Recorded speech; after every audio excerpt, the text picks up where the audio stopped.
Sekarang kata penutup dari, ini bukan dokter, dokter juga tapi bidang lain. Budayawan kita Sujiwo Tejo, mungkin dari penerawangan dia bisa. Ya, ada yang lebih spesifik nggak tanya Bapak Karni? Karena saya bingung sekali, beda sama ILC yang lain-lain. Saya juga bingung nih, tapi atau gini aja, mungkinkah situasi menjadi gini karena permintaan begitu tinggi Pak terhadap rumah sakit? Sehingga supply demand-nya, sehingga terjadilah ya walaupun pihak rumah sakit membantah, tapi mungkin Pak Muldoko ada benernya juga, ada salahnya rumah sakit mungkin ada benernya, tapi kasus-kasus seperti Soekardi tadi juga saya sering dengar juga dari teman-teman, termasuk yang ibunya sakit kanker atau apa, yang sorry kalau bisa dicek yang di apotek nggak ada obatnya gitu loh, tapi dokter kok ada gitu loh, dari mana obat gitu. Sering gitu-gitu loh Pak. Jadi oke lah saya nggak menyalahkan siapa-siapa, tapi mungkin nggak ini karena Pak Johnson, karena permintaan begitu tinggi, rumah sakit dan tenaga medis terbatas. Lalu saya mundur gini, yang membuat permintaan ini menjadi tinggi kan karena semua orang dipaksa, nggak tahu oleh suatu sistem atau apa, bahwa kalau sakit itu ke rumah sakit. Tidak ada yang ke dukun, tidak ada yang ke kiai, dianggap aneh. Padahal yang namanya Bhinneka Tunggal Ika itu mestinya dibolehkan dong, nggak usah diketawain. Sehingga ada yang ke kiai, ada yang ke dukun, ada yang ke Pak Karni, ada yang ke saya gitu loh, sakit apa gitu loh kan. Sehingga rumah sakit nggak terlalu banyak bebannya. Dan nggak usah disalah-salahkan. Loh kalau mereka mati gimana? Loh mereka ikhlas kok. ya kalau kesampaian itu cuma sakit cinta baru. Kalau ikhlas bagaimana? Sekarang saya tanya, tinju itu mematikan loh. Barusan saya baca majalah kesehatan terakhir bahwa tinju itu merusak otak. Dan Taufik Ismail, penyair Taufik Ismail sudah lama menggencarkan anti tinju, dia tidak ngomong haram, tapi jangan nonton tinju. Karena tinju itu merusak otak. Saya baca majalah kesehatan kemarin lebih detail. Padahal banyak teman saya yang sembahyang, tapi senang nonton tinju, termasuk tinju di TV One. Saya kadang-kadang juga nonton. Kenapa? Loh, bukan cuma tinju yang merusak, dalang itu juga merusak lutut loh. Bisa pengapuran loh itu, yang kanan itu karena silat terus gini. Tapi yo nonton seneng. Siapa yang tidak melukai diri sendiri? Pemain balet itu menyiksa engkel, tapi kita nonton, wah. Artinya kalau memang mereka ikhlas, nggak apa-apa dong datang ke dukun, nggak usah dicaci maki di medsos. Karena ternyata kebijakan-kebijakan lama mereka pergi ke dukun, sekarang aja nggak ada pejabat yang ngomong pakai jangan lupa pakai sanitizer dan cuci tangan pakai sabun. Saya belum pernah dengar pakai cuci tangan pakai sirih. Padahal sirih nggak mencemari bumi. Dan setahu saya masa kecil, itu sirih itu mematikan yang lain-lain Pak Johnson. Dan bisa dibayangkan kalau setiap orang di Jakarta nanam sirih di pot-potnya. Jangan-jangan ada perusahaan sabun ini yang Pak Karni tadi bilang semua di bisnis kan. Kenapa bahkan pemerintah ngomong cuci tangan pakai sabun? Enggak gini loh, saudara-saudara yuk pakai sanitizer dan cuci tangan karena ini Bhinneka Tunggal Ika, terserah mau pakai apa. Ayo gosok gigi terserah, yang mau pakai siwak monggo. Jangan terus diketawain, saya dulu di SD itu pakai sabut kelapa kok. Lingkungan bersih karena sabut. Jadi, nah siapa sekarang yang memitoskan kebiasaan-kebiasaan itu jadi keharusan? Ternyata hal yang sudah lama itu ada di masa lalu, Mas Dhani.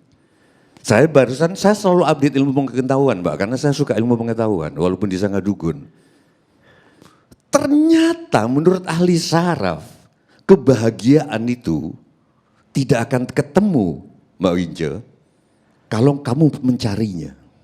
Kebahagiaan justru ditemukan oleh orang yang tidak mencari kebahagiaan. Karena saraf-saraf di sininya itu begitu kita mencari, dia menutup. Hormon apa, nggak ngerti dia penjelasannya teknis banget Pak Karni. Sehingga tidak akan ketemu. Kalau kebahagiaan itu Tuhan, berarti Tuhan gak akan ketemu kalau kau cari. Itu hal lama sebelum orang Jawa.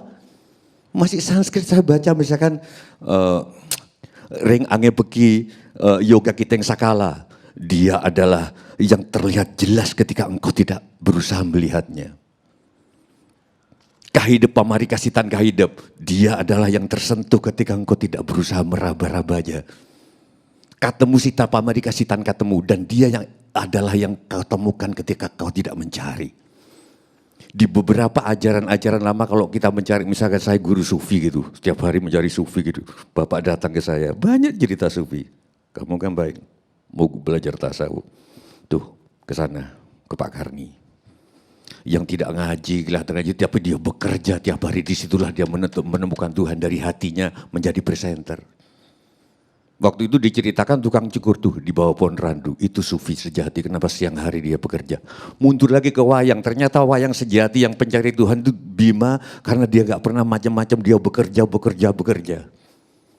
Nah orang lama, nah maksud saya gini loh, kita boleh kan percaya kepada si neurolog modern, tapi jangan di ini. Nanti ini konsekuensinya macam-macam, Mbak. Kenapa harus standar? Kenapa masker, kalau masker pakai gini gimana? Saya suka pakai ini karena dikasih anak saya. Nanti kalau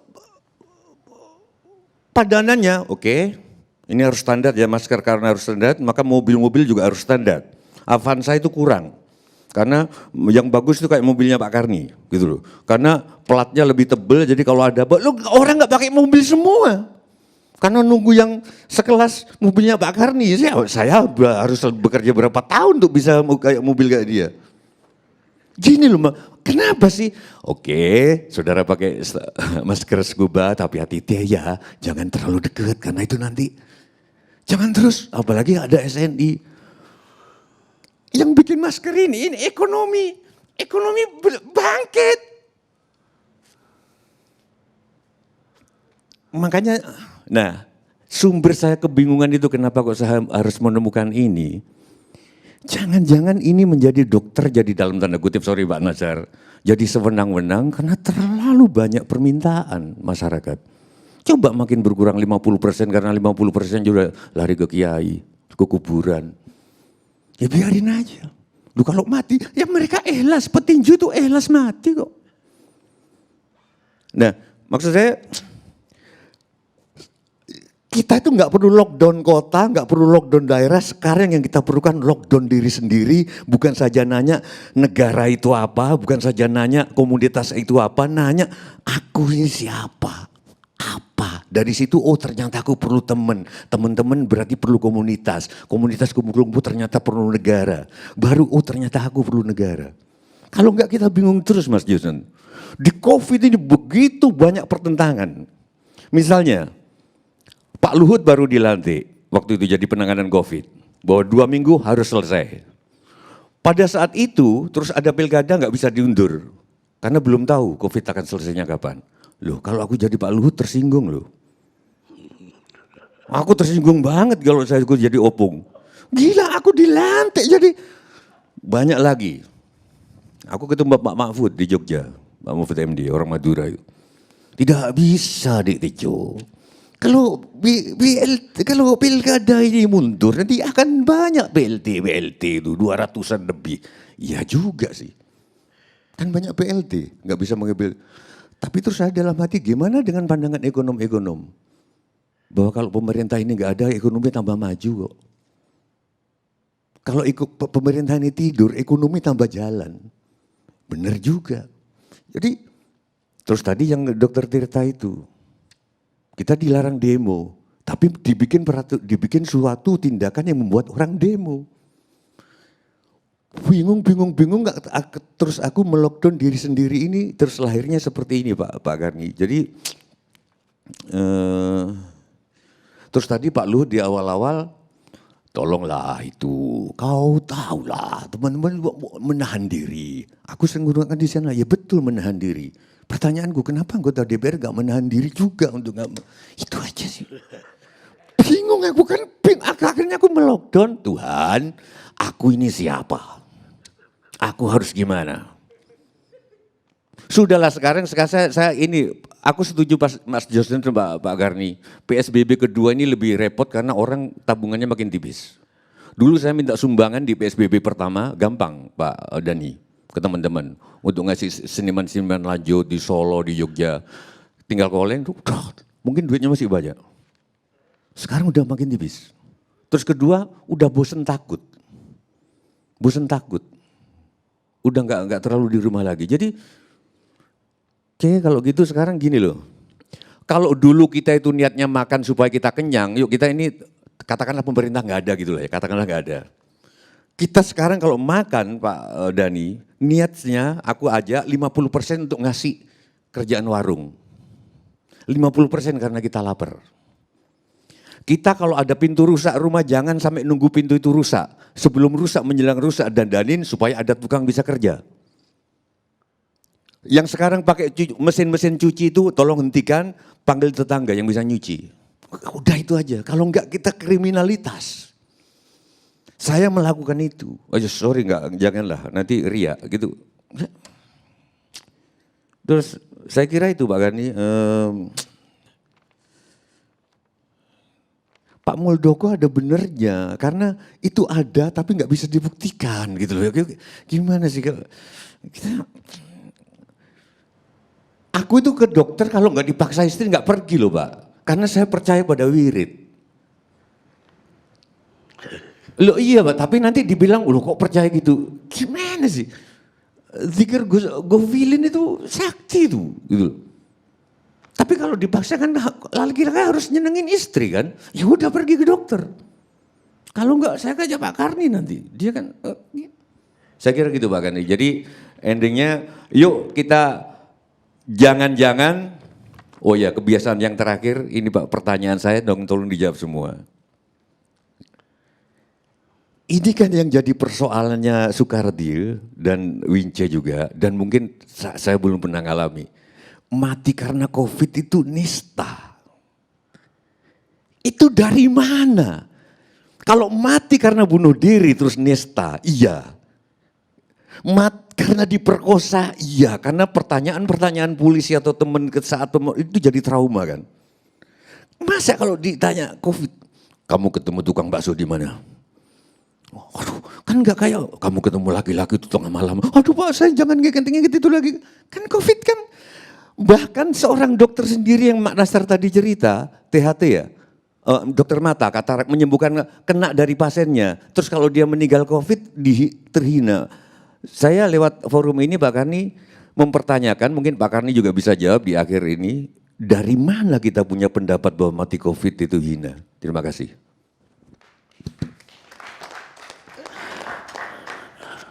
Pemirsa, pertanyaannya Ki Sujiwo Tejo yang terakhir, mungkin sekedar protes kenapa orang yang terkena COVID dianggap hina. Tapi kalau saya jawabnya bukan dianggap hina, tapi orang itu sudah dibikin paranoidnya sampai lewat rumah orang itu pun tidak berani.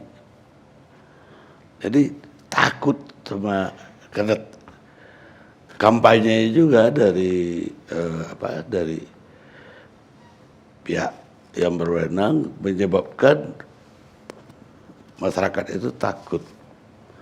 Dan akibatnya kalau ada yang kena COVID, jangan melihat yang kena COVID, ketemu keluarganya pun orang takut. Ini kan kadang-kadang berlebihan juga. Padahal keluarganya sehat-sehat saja. Makanya banyak orang takut dicap COVID. Apalagi kalau ada yang sudah meninggal. Dilewat di depan rumah aja nggak berani loh.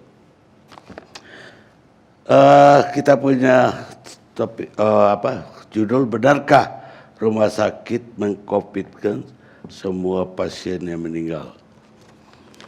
Umumnya peserta diskusi malam ini menolak kata-kata semua pasien COVID ini. Artinya mereka bukannya menolak, bahwa kemungkinan ada oknum yang mengkopitkan pasien penyakit lain, tapi tidak ingin kalau itu dijadikan stigma dan mengeneralisir seluruh tenaga kesehatan. Karena itu juga berbahaya untuk, bukan hanya untuk tenaga kesehatan, tapi untuk masyarakat keseluruhannya.